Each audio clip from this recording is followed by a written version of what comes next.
मी प्रतिज्ञा करतो की पाणी हे जीवन असून त्याचा वापर गरजेपुरता हो काटकसरीने करेन।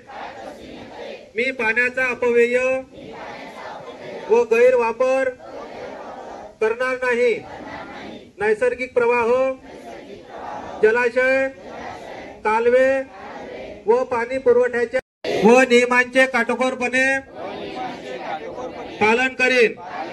पाण्याचे संवर्धन व जतन करण्याचा मी प्रयत्न करेन। पाण्याची स्वच्छता व पावित्र्य जपणे ही माझी सामाजिक बांधिलकी मानून त्याचे सदैव पालन करेन। जय हिंद, जय महाराष्ट्र।